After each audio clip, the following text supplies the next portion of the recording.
সম্মানিত উপস্থিতি, আমি আপনাদের খেদমতে সূরাতুল কাহফের শেষের দিকের দুইখানা আয়াত পাঠ করেছি। আল্লাহ রাব্বুল আলামিন সকল মানুষের কল্যাণ চান। কথা বলো ঠিক না ঠিক? সকল মানুষের কল্যাণ আল্লাহ তাআলা চান। প্রতিটি মানুষও সে নিজের কল্যাণ চায়, নিজের সফলতা, নিজের কামিয়াবি সে চায়। এটা প্রত্যেকটা মানুষই চায়। যে যে সেক্টরে থাকুক না কেন, সকলেই চায় সে তার নিজের জীবনে সফল হতে। যেমন ধরুন, একজন ছাত্র সে পড়াশোনা করে, সেও সফল হতে চায়। শিক্ষক শিক্ষকতা করে সফল হতে চায়। চাকরিজীবী চাকরি করে সফল হতে চায়। কৃষক কৃষিকাজ করে সফল হতে চায়। ব্যবসায়ী ব্যবসা করে সফল হতে চায়। রাজনীতিবিদ রাজনীতি করে সফল হতে চায়। মেম্বার সাহেব মেম্বারগিরি করে সফল হতে চায়। এমপি সাহেব এমপিগিরি করে সফল হতে চায়। মন্ত্রী প্রধানমন্ত্রী সকলেই সফল হতে চায়, কেউ ব্যর্থ হতে চায় না। কথা বলুন ঠিক না ঠিক? ঠিক তেমনি ভাবে আল্লাহ তাআলাও চান তার প্রতিটি বান্দা সফলতা অর্জন করুক। আল্লাহর চাওয়া আর বান্দার চাওয়ার মধ্যে কোনো পার্থক্য নেই। বান্দা যেমন চায় সে যে সেক্টরে থাকুক, যে যাই করুক না কেন, সফলতা অর্জন করতে, সফল হতে, কামিয়াব হতে, ব্যর্থ না হতে, ঠিক তেমনি ভাবে আল্লাহ তাআলাও চান তার প্রতিটি বান্দা সফলতা অর্জন করুক, কোনো বান্দা ব্যর্থ না হোক। আল্লাহ চান। বান্দা সফলতা তালাশ করে কোথায়? বান্দা সফলতার সন্ধানে। কেউ কেউ মনে করে আমি যদি বড় ডিগ্রি অর্জন করতে পারি আমি সফল, তাই বিশাল বড় ডিগ্রি অর্জনের জন্য কেউ পড়াশোনা করছে, কেউ পদ অর্জনের জন্য, কেউ অর্থ অর্জনের জন্য। বান্দা মনে করে আমি একটা ডিগ্রি অর্জন করতে পারলাম আমি সফল। কেউ মনে করে আমি পদ একটা অর্জন করতে পারলাম আমি সফল। কেউ ভাবে আমি অনেক টাকার মালিক হতে পারলাম আমি সফল। সচরাচর এই তিনটা জিনিসের মালিক হতে পারাকেই এই ইহকালে মানুষরা সফলতা বলে মনে করে।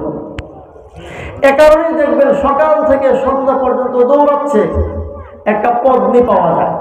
কথা বলুন ঠিক না ঠিক? সকাল থেকে সন্ধ্যা পর্যন্ত দৌড়াচ্ছে, টাকার মালিক হওয়া যায়। সকাল থেকে সন্ধ্যা পর্যন্ত দৌড়াচ্ছে, আমি একটা বড় ডিগ্রি অর্জন করতে পারি। এই তিনটা জিনিসের জন্য প্রায় সকল মানুষ সকাল থেকে সন্ধ্যা পর্যন্ত দৌড়াচ্ছে আর ভাবতেছে আমি যদি তা অর্জন করতে পারি আমার জীবনটা সফল, সাকসেসফুল, আমি সফল, আমি ব্যর্থ নই। এ কারণে দেখবেন একটা ছাত্র পড়াশোনা করছে, সে পরীক্ষায় পাশ করতে পারে না, ফেল করেছে। তার মা এবং বাবা উপহাস করে, তিরস্কার করে, বিদ্রুপ করে বলে যে তোরে আমি জন্ম দেয়া, আমি আমার কপালটা দুঃখজনক, তোর মতো পড়ার মালিক আমি হয়েছি, বাবা আমি হয়েছি।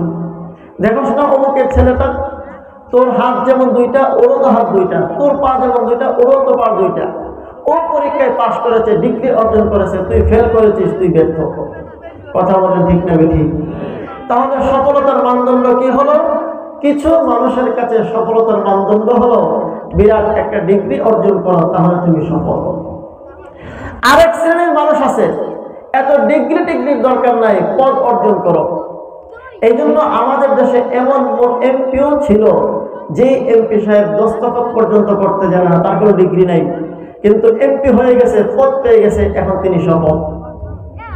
আবার এক শ্রেণীর মানুষ আছে, এমপি করে কোনো লাভ নাই, মন্ত্রী হয়ে কোনো লাভ নাই, ডিগ্রি অর্জন করে লাভ নাই, অর্থের মালিক হোক, এমপি মন্ত্রী তোমার পকেটেই থাকবো। কথা বলেন ঠিক না ঠিক? আছে না নাই? এই জন্য অর্থের পেছনে দৌড়াও। অর্থের মালিক হওয়ার জন্য যত অনর্থ করার প্রয়োজন পড়ুক না কেন, এবার করতে থাকো, কোনো সমস্যা নেই। এজন্যই দেখবেন দেশের টাকা যারা বিদেশ পাচার করে, এরা কেন করে? শুধু টাকার মালিক হওয়ার জন্য। কথা বলেন ঠিক না ঠিক? তাহলে বোঝা গেল মানুষের ধারণা পদের মালিক হওয়া, ডিগ্রির মালিক হওয়া আর অনেক অর্থ সম্পদের মালিক হওয়া, এগুলো হতে পারলেই আমার জীবনটা সফল। এ কারণে দেখবেন পদের মালিক হওয়ার জন্য আরেকজনকে খুন করে ফেলে, অর্থের মালিক হওয়ার জন্য আরেকজনকে খুন করে ফেলে, ডিগ্রির মালিক হওয়ার জন্য প্রয়োজনে আরেকজনকে খুনও করে। পদের মালিক হওয়ার জন্য খুন করার ইতিহাস নাই আমাদের দেশে? অর্থের মালিক হওয়ার জন্য খুন করার ইতিহাস নাই? তাহলে বোঝা গেল মানুষের স্বভাব আর ধারণা আর চিন্তা ভাবনা হচ্ছে অর্থের মালিক হওয়া, পদের মালিক হওয়া, ডিগ্রির মালিক হওয়া, এগুলোর মধ্যে হচ্ছে সফলতা। তাই সফল হতে চাও, এই তিনটার পেছনে দৌড়াও। আল্লাহ রাব্বুল আলামিন বলেন, ও বান্দা, এই তিনটার একটার মধ্যেও আমি আল্লাহ সফলতা রাখিনি। তাহলে সফলতা কোথায়? আল্লাহ বলেন, فمن زحزح عن النار وأدخل الجنة فقد فاز وما الحياة الدنيا إلا متاع الغرور। আল্লাহ রাব্বুল আলামিন বলেন, ও আমার বান্দারা শুনে রাখো, প্রকৃত সফলতা যদি অর্জন করতে চাও তাহলে জাহান্নামের আগুন থেকে বেঁচে যাও আর জান্নাতের উপযুক্ত হয়ে যাও। জাহান্নামের আগুন থেকে বেঁচে যাওয়া আর জান্নাতের উপযুক্ত হয়ে যাওয়া, এর নাম হচ্ছে প্রকৃত সফলতা। কথা বলুন, ঠিক না বেঠিক? সুতরাং একজন রিকশার ড্রাইভার রিকশা চালায়, দৈনিক কামাই করে 500 টাকা, 600 টাকা, 700 টাকা। সমাজে তার কোনো পদ নাই, তার কোনো শিক্ষা নাই, তার কোনো ডিগ্রি নাই, তার কোনো অর্থ নাই। দুনিয়ার দৃষ্টিকোণ থেকে তার জীবনটা ব্যর্থ। আল্লাহ রাব্বুল আলামিন বলেন, শোনো, তোমার জীবন ব্যর্থ না যদি তুমি আল্লাহর হুকুম মেনে জাহান্নামের আগুন থেকে বেঁচে জান্নাতের উপযুক্ত হতে পারো। তোমার পদ না থাকুক, ডিগ্রি না থাকুক, অর্থ না থাকুক, আমি আল্লাহর কাছে তোমার জীবনটা সাকসেসফুল, তুমি সফল। প্রকৃত অর্থে তোমার জীবনে কোনো ব্যর্থতা নাই। فمن زحزح عن النار وأدخل الجنة فقد فاز وما الحياة الدنيا إلا متاع الغرور। فمن زحزح عن النار, যে জাহান্নামের আগুন থেকে বেঁচে গেল, ও উদখিলাল জান্নাতা, এবং জান্নাতে প্রবেশ করলো, আল্লাহ বলেন ফাকাদ ফাজ, সেই প্রকৃত সফলতা অর্জন করলো। তো দুনিয়াতে আমরা সফলতা খুঁজি অর্থের পিছনে, ডিগ্রির পিছনে, পদের পিছনে, অথচ এই তিনটার কোনটার মধ্যে আল্লাহ তাআলা সফলতা রাখেন নাই।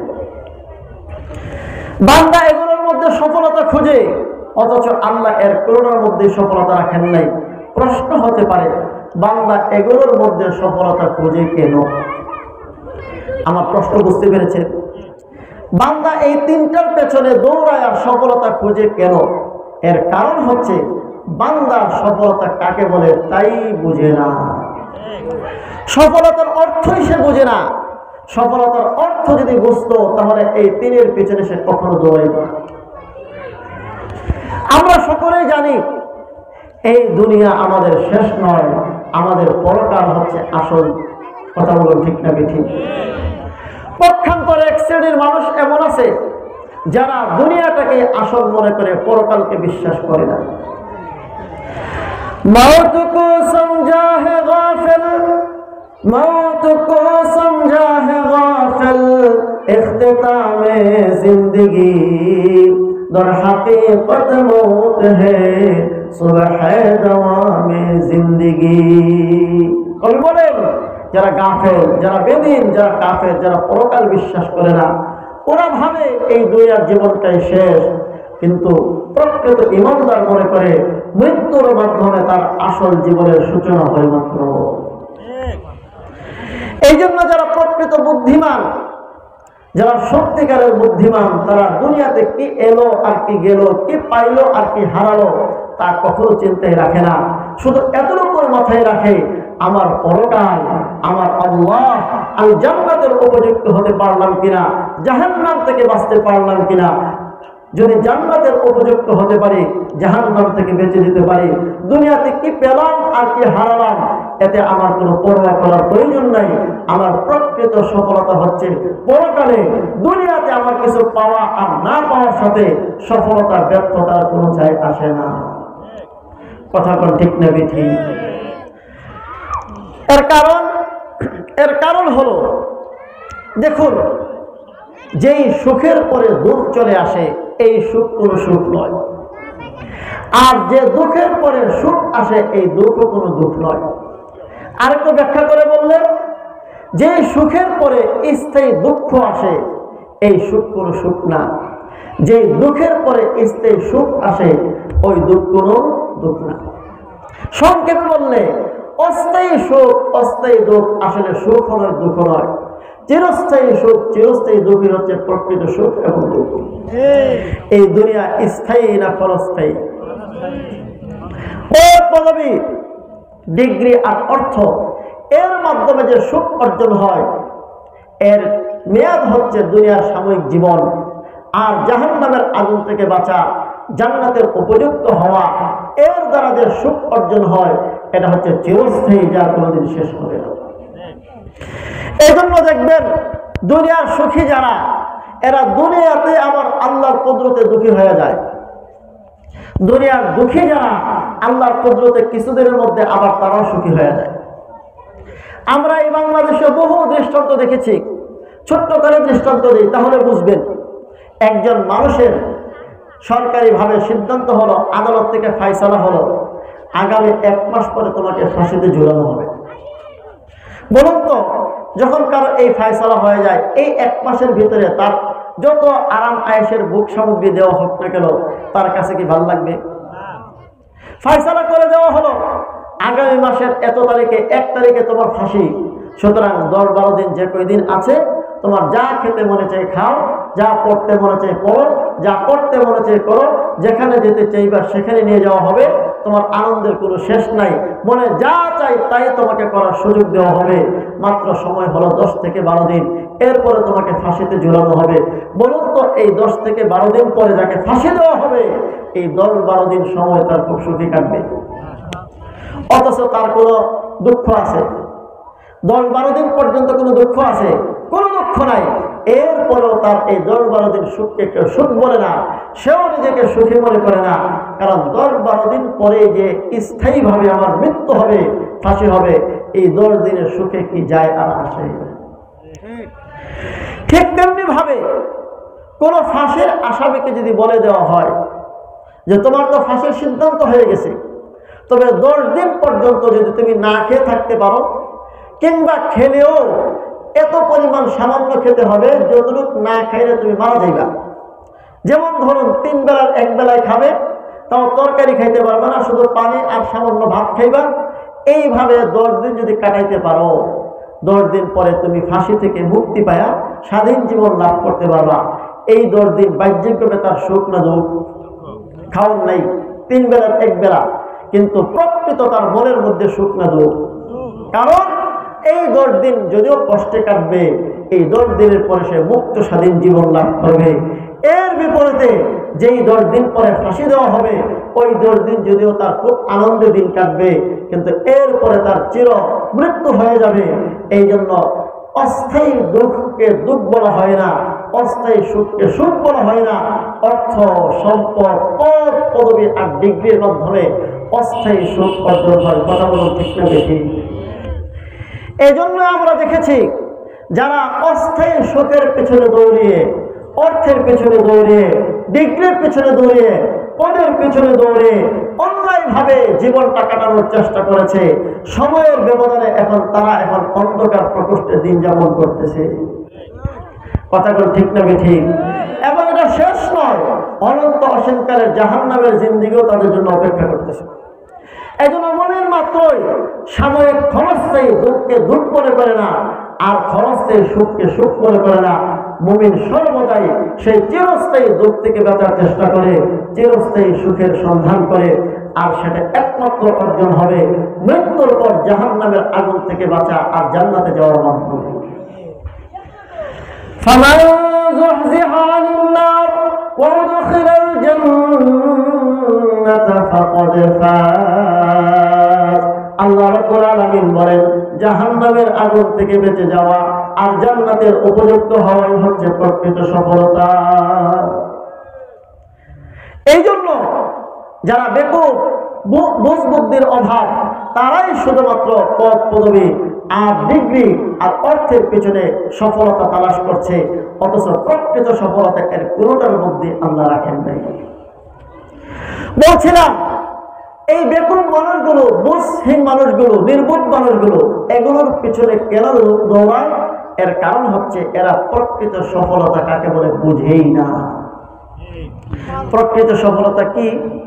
প্রকৃত সফলতা হচ্ছে একজন মানুষের মনের যত চাওয়া পাওয়া, যত চাহিদা আছে, সমস্ত চাহিদা পূরণ হওয়ার নাম হচ্ছে প্রকৃত সফলতা। এই দুনিয়াতে একজন মানুষকে 1000 বছর হায়াত দেওয়া হলেও এবং এই পৃথিবীর সবচেয়ে 1 নম্বর ধনী বানিয়ে দেওয়া হলেও, এই পৃথিবীর মধ্যে সবচেয়ে বড় ডিগ্রি তাকে দেওয়া হলেও, একজন মানুষের জীবনের সকল চাহিদা কখনো পূরণ হবে না। বলুন হবে? জোরে বলুন হবে? আপনারা কি আমার কথা বুঝতেছেন? বুঝতেছেন আমার কথা? একজন মানুষ দুনিয়ার 1 নম্বর ধনী হয়ে গেল, কিংবা বড় সবচেয়ে বড় পদবী পৃথিবীতে যা এরকম পদবীর মালিক হয়ে গেল, সবচেয়ে বড় ডিগ্রির মালিক, সবচেয়ে বড় ডিগ্রি, সবচেয়ে বড় পদ এবং পৃথিবীর মধ্যে 1 নম্বর ধনী, এমন মানুষটার কি জীবনের সকল চাওয়া পাওয়া পূরণ হয়?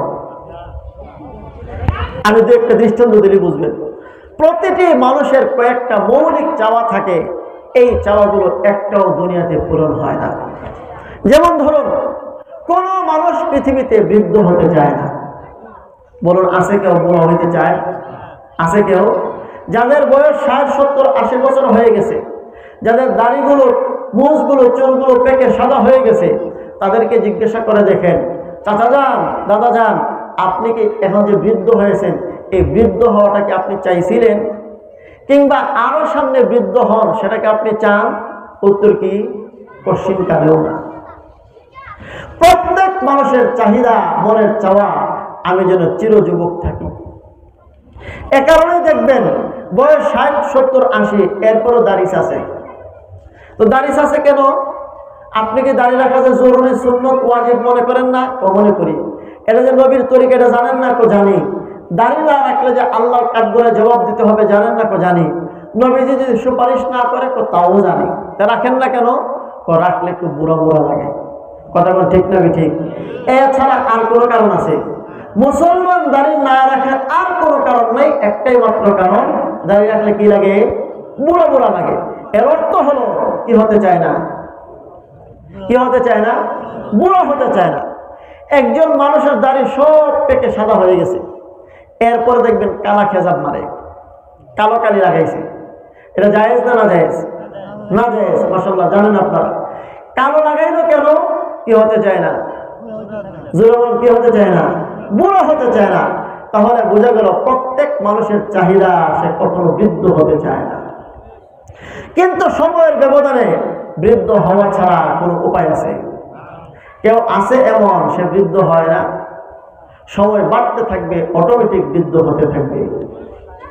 সময় বাড়তে থাকবে, চোখের পাওয়ার কমবে, হাতের শক্তি কমবে, জিহ্বার শক্তি কমবে, কানের শক্তি কমবে, নাকের শক্তি কমবে, শরীরের প্রত্যেকটা অঙ্গ প্রত্যঙ্গ দুর্বল হয়ে যাবে। আস্তে আস্তে বার্ধক্যের দিকে যেতেই থাকবে।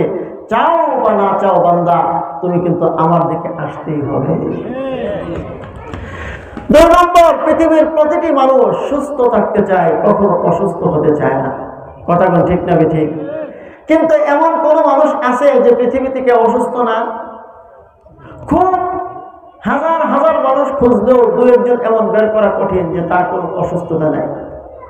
বিশেষ করে বয়স যখন 40-50 হয়ে যায়, 40-50-60 বছরের মানুষ এমন একজনও খুঁজে পাওয়া যাবে না যে তার কোনো অসুখ নেই।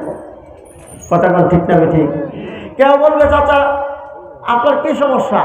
তো আমার সমস্যা হলো গ্যাস্ট্রিক, খাইলে হজম হয় না। আপনার কি সমস্যা? তো আমার ডায়াবেটিস। আপনার কি সমস্যা? কোমরে ব্যথা। আপনার কি সমস্যা? দাঁত ব্যথা। আপনার কি সমস্যা? কান ব্যথা। এমন কোন মানুষ খুঁজে পাওয়া মুশকিল যার জিন্দগিতে কোনো অসুস্থতা নাই। কথা ঠিক না? ঠিক। কিন্তু প্রত্যেক মানুষের দিনের চাওয়া, আমি চির সুস্থ থাকি, কোনোদিন অসুস্থ হয় না। কয়টা গেল? 2টা। মানুষের চির চাহিদা যে সে যৌবন ঠিক থাকুক, বৃদ্ধ না হোক, সে সুস্থ থাকুক, অসুস্থ না হোক। 3 নম্বর, প্রতিটি মানুষের চাহিদা আমি যেন চিরদিন এই পৃথিবীতে বেঁচে থাকি, আমার যেন কোনোদিন মৃত্যু না হয়।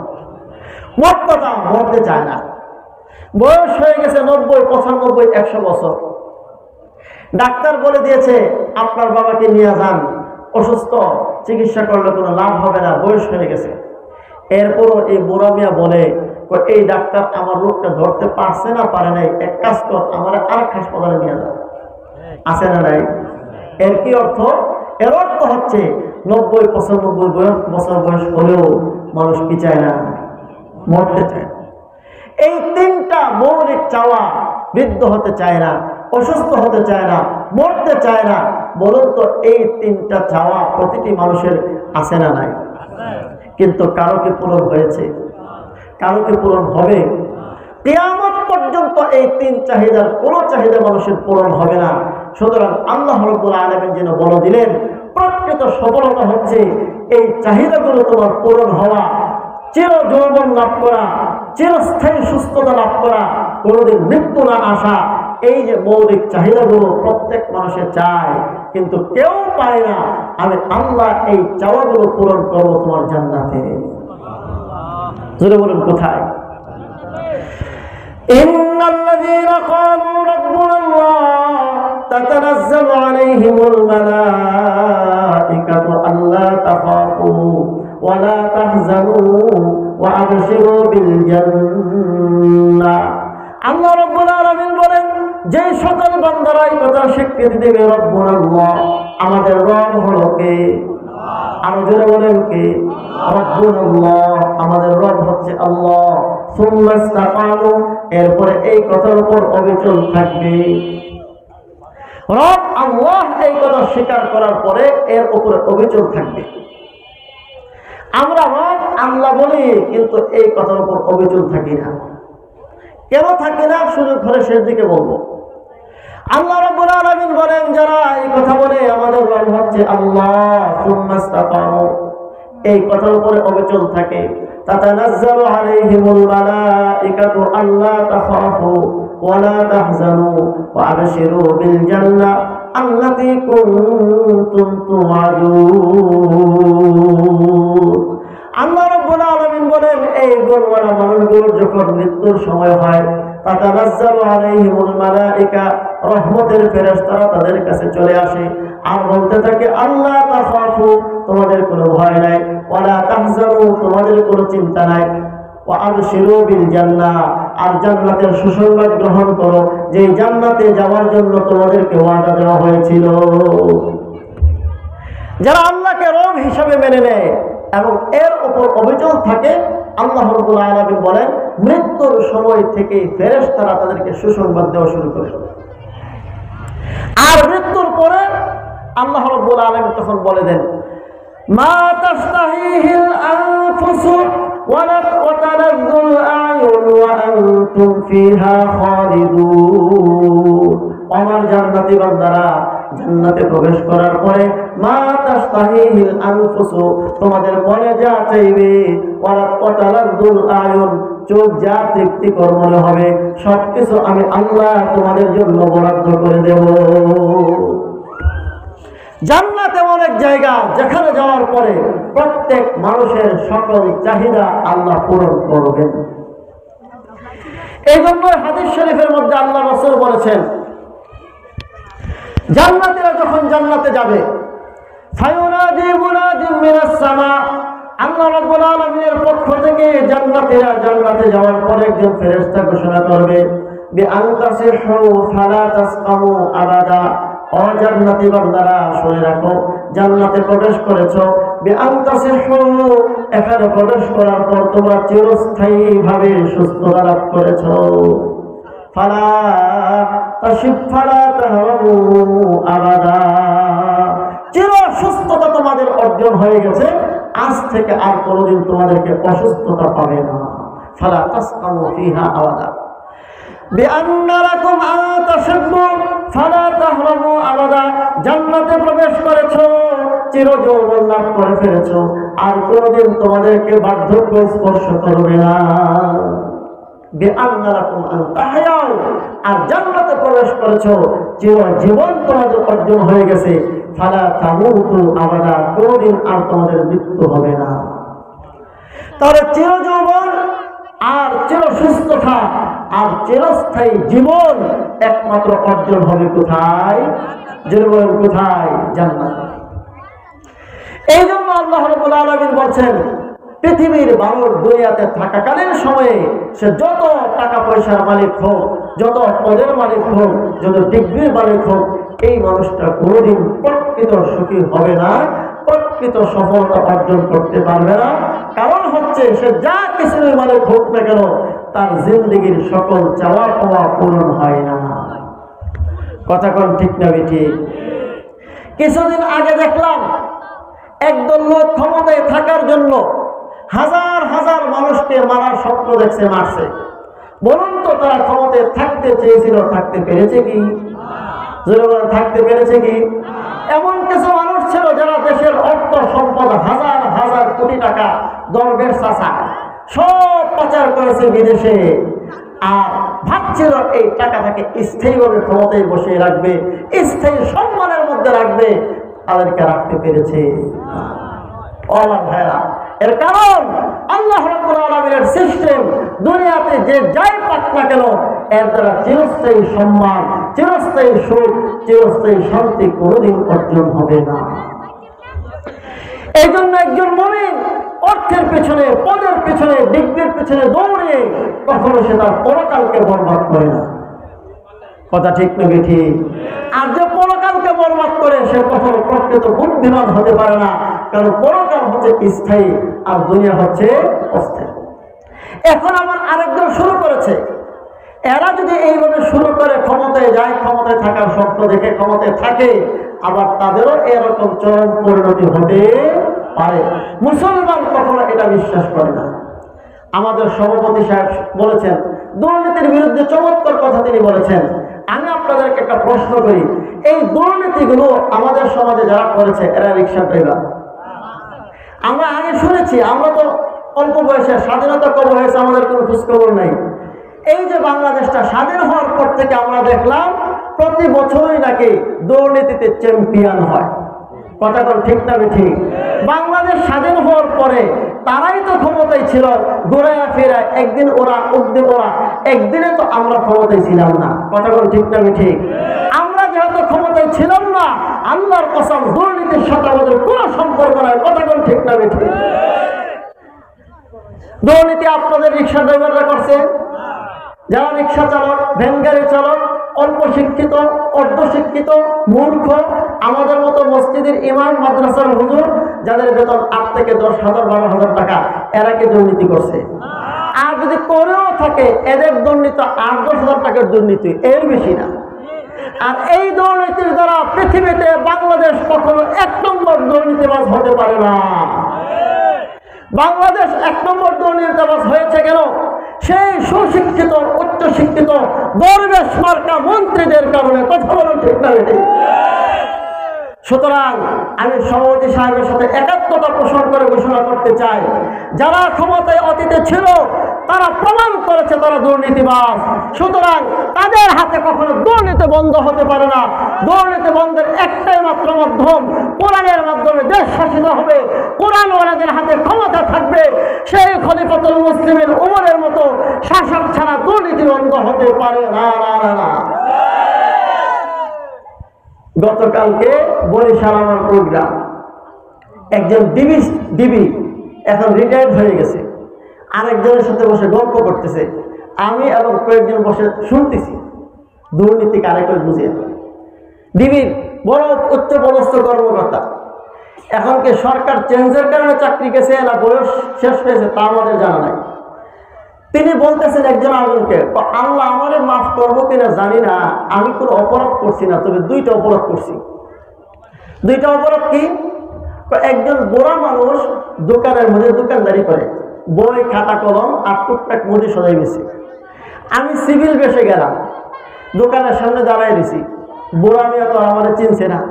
এটা উনি বলতেছে, শুনাইতেছে আরেকজনকে, না চিনলে আমার গই না, সরো সরো সরো, আমার কাস্টমার আসবো, তুমি দাঁড়াই দিছো কেন? অনেক সময় এরকম করে না।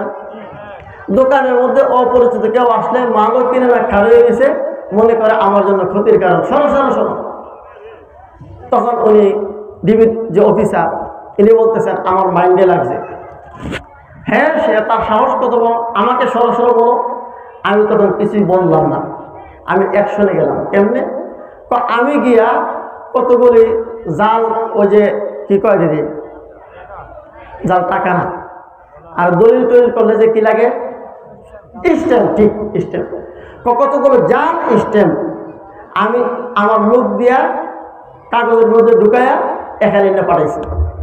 কইছে এই মুরব্বী চাষার দোকানে থুইয়া একদিক দিয়ে থইছে, এসে কইছে ঠিক আছে চাষা ব্যাগটা রাখেন, আমি আসতেছি। আরেক দিক দিয়ে তার ফোর্স পাঠাই দিছে, ধরে নিয়ে গিয়া করছে কি তালাশ করছে, আপনি এগুলো বিক্রি করেন। তারপরে এই মুরব্বী চাষা সাধারণ মানুষ, গ্রামের মানুষ, বাবা আমি তো এগুলো বেঁচেতেছি না, একজনে না রেখা হয়ে গেছে।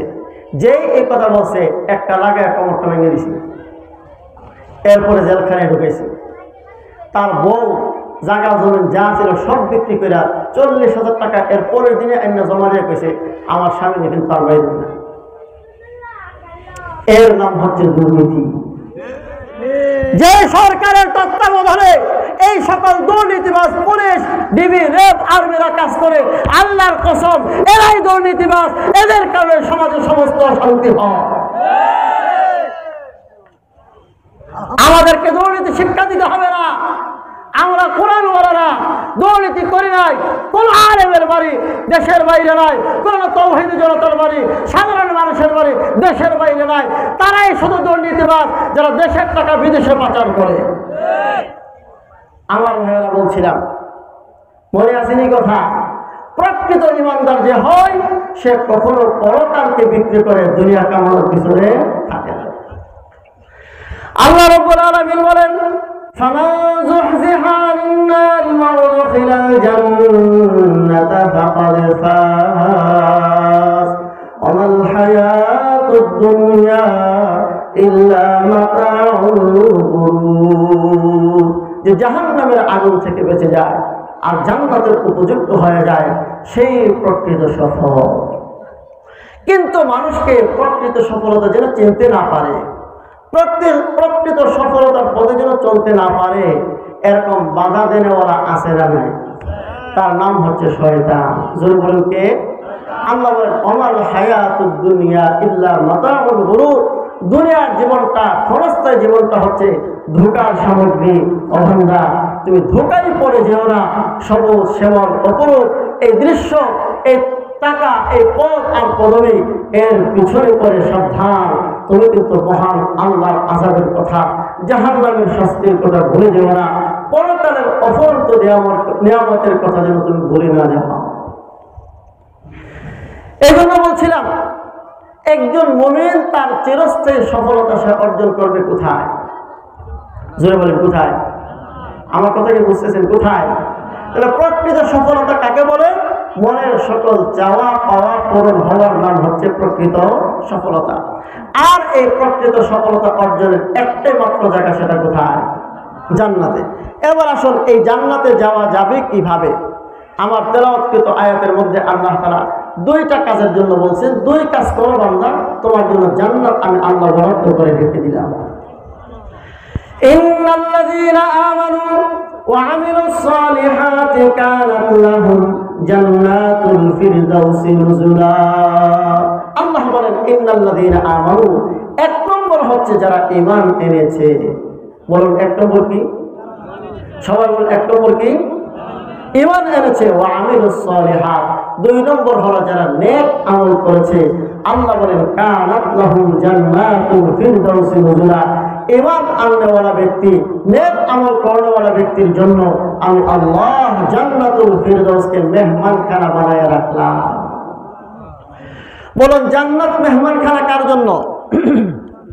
কার জন্য? ঈমানদার এবং নেক আমল করেনেওয়ালার জন্য। আল্লাহ বলে দিলেন, জান্নাত হচ্ছে তোমাদের পাওনা শুধু না, জান্নাতুল ফিরদাউস হলো তোমাদের জন্য মেহমানখানা। জান্নাতকে আল্লাহ মেহমানখানা কেন বললেন? নতুন জামাইয়ের জন্য তার শ্বশুর বাড়ি হচ্ছে মেহমানখানা। মেহমানখানার মধ্যে মেহমানের কোনো ডিউটি পালন করতে হয় না, কিন্তু সকাল বিকাল সব ধরনের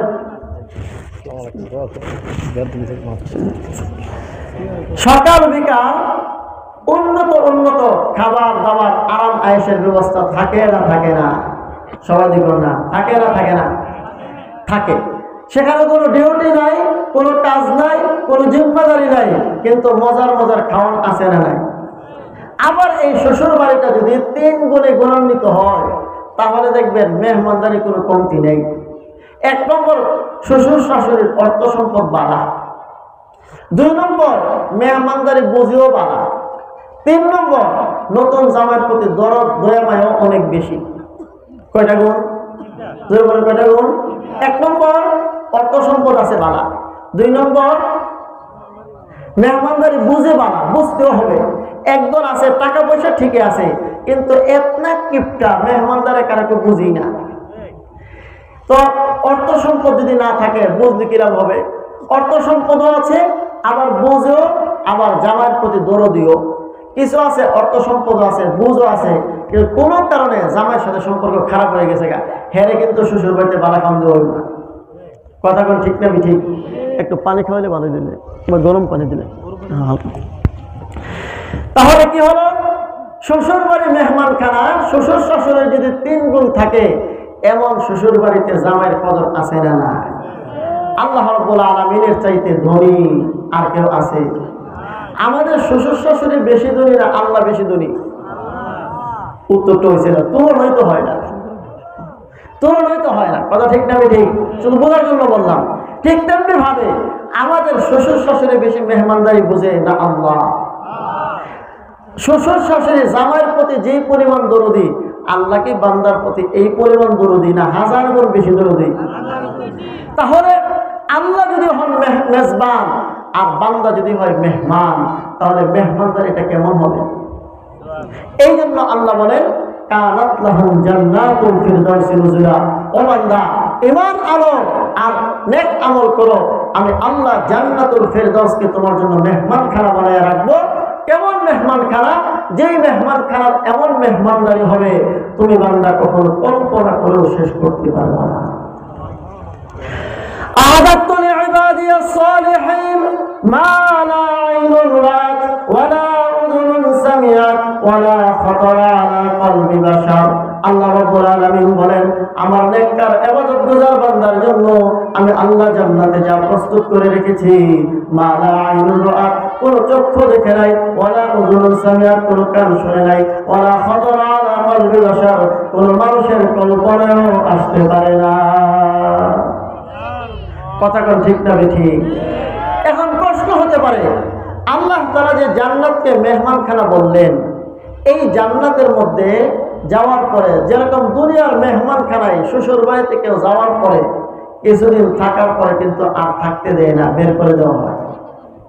শ্বশুর বাড়িতে জামাই গেছে, যাওয়ার পরে শ্বশুর শাশুড়ি এমন খানা দিছেও, 1 দিন খাওয়াইলো, 2 দিন খাওয়াইলো, 3 দিন খাওয়াইলো। জামাই চিন্তা করলো যে মজার মজার খাওয়া, কোনো কাম কাজও করতে হয় না, থাক, আর এই বাড়ি থেকে কোথাও যাবো না। বলুন তো, 4th দিনকে এই খাওয়ান থাকবো? কোনো মতে কোনো মতে। 5ম দিন 6ষ্ঠ দিনের মাথায় দেখবেন শাশুড়ি শিখে গো, জামাই আপনার গাঁও শেয়ার ব্যবসার কি খবর? আচ্ছা, যে শ্বশুর বাড়িতে এমন খাওয়ান চলে, এখান থেকে আমাদের দরকার আছে, ব্যবসা করার দরকার আছে। আপনি ভাবলেন আমার ব্যবসা গুল্লাই যাক, আমি ব্যবসাতে কি করতাম? ব্যবসার উদ্দেশ্যে তো মজার মজার খাওয়ান, যেই খাওয়ান ফিরে ফিরে পাইতে আসে, আমার ব্যবসার দরকার না, এখানে থাকবো। কিন্তু থাকতে দেবে? বের করে দেওয়া হবে। 3 দিন 4 দিন 5 দিন পরে আর ভালো খাবারও থাকবে না, বের করে দেওয়া হবে। সুতরাং প্রশ্ন হতে পারে, আল্লাহ তাআলা যে জান্নাতুল ফিরদাউসকে মুমিন বান্দার মেহমানখানা বললেন, মুমিন বান্দা জান্নাতে ঢোকার পরে 1 সপ্তাহ 2 সপ্তাহ যাওয়ার, বলতেছিলাম দুনিয়ার মেহমানখানায় কিছুদিন থাকার পরে আর থাকতে দেওয়া হয় না। আল্লাহ রাব্বুল আলামিন জান্নাতে যাওয়ার পরে কিছুদিন থাকার পরে কি বের করে দিবেন? আল্লাহ এই প্রশ্নের উত্তর দিয়েছেন, খালিদিনা ফিহা।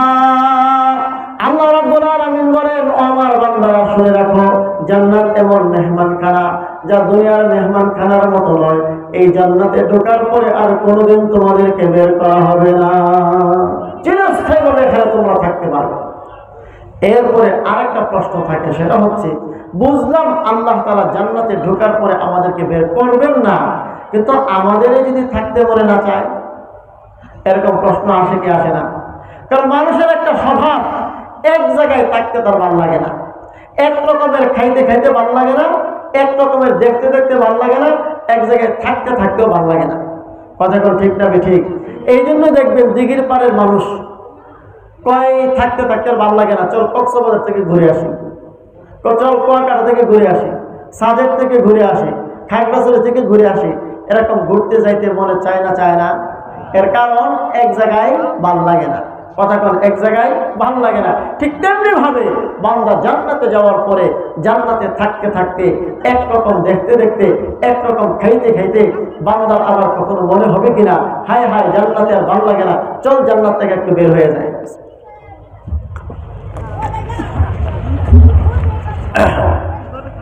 আল্লাহ তাআলা এই প্রশ্নের উত্তর দিয়েছেন, খালিদিনা ফিহা লা ইয়াবগুনা আনহা হিওয়ালা। আল্লাহ রাব্বুল আলামিন বলেন, আমি আমার জান্নাত বান্দাদের জন্য এমন ভাবে বানিয়েছি রে বান্দা, আমার জান্নাতে ঢোকার পরে কোনোদিন বের হইতে মন চাইবে না। কেন মন চাইবে না? এর কারণ হলো মুমিন বান্দা যখন যেভাবে যা চাইবে আল্লাহর কাছে, আল্লাহ তাআলা তখন সেভাবে তাই ব্যবস্থা করে দিবেন।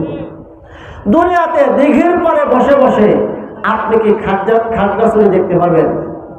কন্যাকেরে কক্সবাজার দেখতে পারবেন, সাজেক দেখতে পারবেন, কিন্তু আল্লাহ তাআলা জান্নাতি বান্দাকে জান্নাত দেওয়ার পরে যদি বান্দার জান্নাতে থাকতে থাকতে বলে যায়, হায় যদি আমার সামনে কক্সবাজার সমুদ্র সৈকত চলে আসতো, চাইতে দেরি হবে, পাইতে দেরি হবে না। এই জন্য এই জান্নাত আমাদের কাদের কাদের চাওয়া, হাত করে দেখা রাখবো। আল্লাহ আমাদের সকলকে তৌফিক দান করেন, বলি আমিন। বলছিলাম জান্নাতের জন্য কয় সিফত? দুই। এক নম্বর হচ্ছে ঈমান, দুই নম্বর হচ্ছে নেক আমল। এক নম্বর কি? ঈমান, দুই নম্বর কি? নেক আমল। আমাদের সকলেরই ঈমান আছে, বলুন আলহামদুলিল্লাহ। সময় নাই, ঈমান আছে, কিন্তু এই ঈমান কবর পর্যন্ত যাবে কিনা এটা সন্দেহ। এর কারণ আজকে বর্তমান পৃথিবীতে এই বাংলাদেশের মধ্যে যে রাজনীতির খেলা শুরু হয়েছে, যারা রাজনীতি করে, বিভিন্ন দলের রাজনীতি, আমি কোনো নাম নিব না, বিশেষ করে যারা দুনিয়ার রাজনীতি করে, অধিকাংশই এক এক কথায় সকালে একবার ঈমান যায়, বিকালে আরেকবার ঈমান যায়। কথা কোন ঠিক না ঠিক? বলার তো সময় নাই। একজন বড় নেতা বলে ফেলেছে রাজনীতির সাথে ইসলামের কোনো সম্পর্ক নাই। এই কথা যে নেতা বলে তার ঈমানের সাথে কোনো সম্পর্ক নাই। যারা এই জাতীয় নেতার সমর্থন করে, আল্লাহর কসম করে বলে, ওদের ঈমানের সাথে কোনো সম্পর্ক নাই। আমরা কিন্তু দৌড়াইতেছি, আমরা কিন্তু কি করতেছি? দৌড়াইতেছি। একটু টানে টানে দৌড়ে চলবে না। আগের যে সরকার চলে গিয়েছে, ওরাও মানুষকে বেঈমান বানিয়ে যাওয়ার চেষ্টা করেছে। উম্মতের উলামায়ে কেরাম জীবনের বিন্দু বিন্দু রক্ত দিয়ে উম্মতের ঈমান আমলের হেফাজতের দায়িত্ব পালন করেছে। সুতরাং খেয়াল রাখতে হবে কারা কারা এই সকল কথা বলে মুসলমানের ঈমানকে ধ্বংস করে দিতে চায়। তারা তাদের আরেক নেতারা বলে, আলেম ওলামারা এক একজনের নাম নিয়ে বলে আর কি, এরা নাকি ধর্ম নিয়ে ব্যবসা করে। মিয়ারা আমরা কবে ধর্ম নিয়ে ব্যবসা করলাম? আমরা তো সবসময় একটাই আছি। যারা নির্বাচন আসলে টুপি পরে, নির্বাচন আসলে ধর্মের কথা বলে, মসজিদে ঢোকে, মাদ্রাসায় ঢোকে, বড় বড় কথা বলে, নির্বাচন গেলে খুঁজে পাওয়া যায় না, ওরা ধর্ম কিনে ব্যবসা করে। আমরা তো সর্বদা একটাই আছি। সরকার পরিবর্তন হোক, থাকুক আর যাক, আমাদের লেবাসের পরিবর্তন হয় না, কথারও পরিবর্তন হয় না, আদর্শের পরিবর্তন হয় না। আমরা তো সবসময় এক রকমেরই থাকলাম। আমরা ব্যবসা করলাম কবে? কথা কোন ঠিক না ঠিক? সুতরাং ঈমান আনলেই জান্নাতে যাওয়া যায় না, এই ঈমান কবর পর্যন্ত নিয়ে যেতে হবে। পারবো ইনশাআল্লাহ নিয়ে যাওয়ার জন্য। এই জন্য এক নম্বর কর্মসূচি, উলামায়ে কেরামের সাথে থাকবেন। থাকবেন তো ইনশাআল্লাহ? উলামায়ে কেরামের সাথে থাকলে, উলামায়ে কেরামের সোহবতে থাকলে, কথা শুনলে মানলে ঈমানের ইনশাআল্লাহ হেফাজত হবে। সামনে ইজতেমা আসতেছে, ইজতেমা আসতেছে কিনা? আমাদের দেশে ইজতেমার নামে আবার সন্ত্রাসী একটা গ্রুপও আছে, এরা চেষ্টা করতেছে, কিন্তু এটা কি পার্টি, এরা তাবলীগী নয়, এরা নিঃসন্দেহে সন্ত্রাসী এবং খুনি। কথা বলো ঠিক না ঠিক? এদের সাথে উলামায়ে কেরামের কোনো সম্পর্ক নাই, তাওহীদি জনতার কোনো সম্পর্ক নাই, মুসলমানের কোনো সম্পর্ক নাই। ওদের সাথে সম্পর্ক হলো ইসরায়েলের।